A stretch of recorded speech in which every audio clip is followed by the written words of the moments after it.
Hello friends, SS பைக்ஸ்லேருந்து ஃபயாஸ். ரொம்ப நாள் ஆச்சு வீடியோ போட்டு, கொஞ்சம் உடம்பு சரியாமல் இருந்தது. இன்னைக்கு நம்ம கேரேஜில் என்ன ஒரு இன்ட்ரெஸ்டான வீடியோனா, இது வந்து லாஸ்ட் டைம் ஒரு இன்ஜின் கேஸை பற்றி நான் போட்டிருந்தேன்.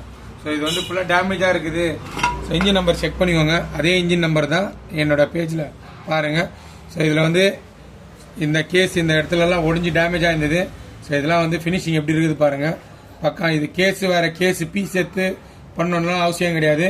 ஸோ இதுலேயே வந்து நம்ம கரெக்ஷன் பண்ணி பக்காவாக சிஎன்சியில் வெல்டிங் பண்ணி பண்ணலாம். ஸோ இதை பாருங்கள். ஸோ இந்த இடம் கூட வந்து டேமேஜாக இருந்தது. ஸோ இந்த இடம் கூட நம்ம ரெடி பண்ணியாச்சு.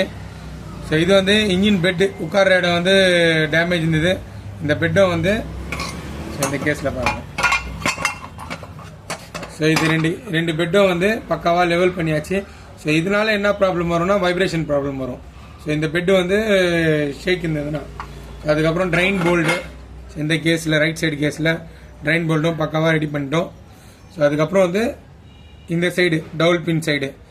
ஸோ இந்த மீதி வந்து ஒரு இன்ஜின் நம்ம பிரித்து வேலை செய்யும் போது ஸோ இந்த அளவுக்கு நம்ம செக் பண்ணி மாட்டினாதான் நம்ம வந்து ஆயில் லீக்கேஜ் பர்ஃபார்மன்ஸு எல்லாமே பக்காவாக இருக்கும்.